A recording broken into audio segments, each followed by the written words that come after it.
Putin loses his 50th colonel of Ukraine invasion after 2 generals were killed in one day, as Russian death toll passes 31,000. Lieutenant Colonel Vladimir Nigmatullin, 46, was killed on May 31.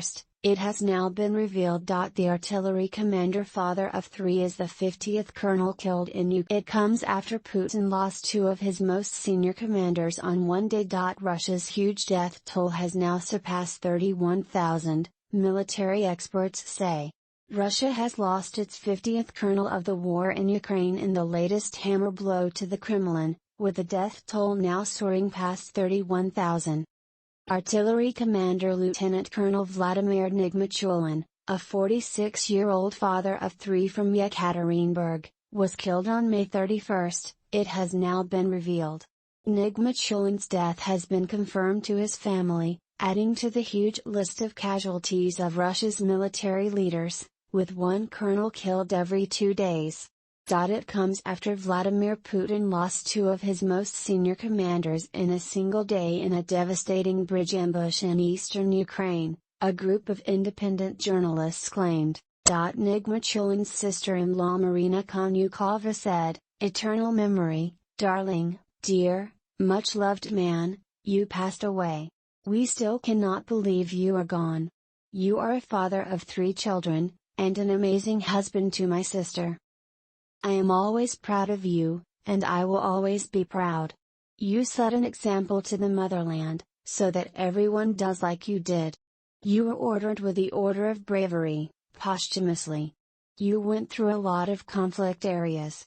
On Sunday, Russia confirmed the death of Major General Roman Kutuzov. Then yesterday it was claimed Lieutenant General Roman Berdnikov was also killed on the same day in an attack carried out by Kiev's forces, taking the death toll of generals to 12. Kutuzov was the chief of staff of the 29th Combined Arms Army and was awarded a posthumous promotion to lieutenant general. He died in an ambush in Donbas. He calmly walked up the career ladder, successfully commanded the troops, and died as a soldier, fighting on the front lines, said a report by One mourner said, "I knew him personally. Roman lived a hero and died a hero. My condolences to his loved ones, strength and patience to his subordinates and fellow officers." It has been suggested that the unusual speed with which Kutuzov's death was confirmed by Moscow was an attempt to cover up the loss of Berdnikov, 47. Less than a month ago, Berdnikov was commander of the Russian Armed Forces Task Force in Syria, and he was moved to take charge of Putin's forces and those of the Donetsk People's Republic, DPR, in Donbas. It would mean the 2 of the most senior Russian commanders in Donetsk were wiped out in one strike in a stunning and embarrassing setback to Putin. The claims that both Berdnikov and Kutuzov died came from the Volya Telegram channel, which has independent war journalists working on both sides of the conflict. On the morning of June 5, Lieutenant General Roman Berdnikov, who led the Russian troops and units of the DPR from Donetsk, left with the headquarters on a working trip, said the Post. On the way, presumably on a bridge, the vehicles of the headquarters were attacked by a Ukrainian sabotage and reconnaissance group. Part of the convoy was destroyed or immobilized, but some vehicles, having received serious damage and firing back, were able to escape from the ambush and leave, the Post said. After that, our sources reported that Roman Berdnikov died in this battle, the report continued. A little later, 2 more sources confirmed this, specifying that other senior officers could have died during the battle. A mercenary who gained notoriety for butchering prisoners of war and civilians in the Donbas has also been killed, it was revealed today. Vladimir Andonov, 44, a fighter for the shadowy Wagner Group, was shot by a sniper near Kharkiv during a reconnaissance mission on June 5, Russian media says. Andonov was known to Russians as Vika, or the volunteer from Buryatia after the region he was from, but to Ukrainians as the executioner for massacres he helped carry out during Russia's first invasion of the country in 2014. His death was confirmed by Zumbil Zamsozhanev, head of the region where Andonov was from, who spoke to Russian newspaper Moskovsky Komsomolets. Andonov has served in the regular Russian military from 1997 until 2005, when he moved to the city of Ulan-Ude, where he studied in a teaching college. He dropped out of school before completing his studies and got a job in trade, before answering a call for volunteers to go to Ukraine and join the fighting in 2014.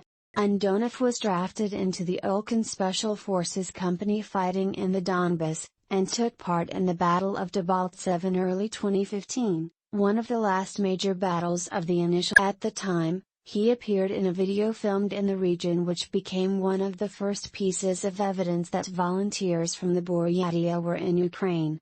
Ukraine accuses him of personally participating in the massacre of prisoners of war in the town of Lavinovo in the aftermath of the battle, and of killing civilians elsewhere in Donbass. Meanwhile, Russia is acting to gag the media from revealing any details about troops killed in Ukraine. A court has declared that lists of slain soldiers are a state secret and those already published must be withdrawn. The cover-up move betrays Kremlin concern that the rising death toll is starting to have an impact on public support for Putin's war. There are already draconian laws in place, but the independent Russian media are now forbidden from even collating open-source details of funerals to indicate the scale of the losses, which overall have been put at 31,000. Graveyards in Russia are increasingly seeing burials linked to the war.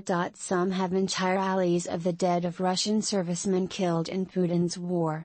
Videos show a high-rank double military funeral in Balashikha, in Moscow region, and an alley of war burials in Ryazan, home to some of the country's finest paratroopers. The court decision potentially prevents details of dead conscripts on the sunk Moskva cruiser from ever being identified.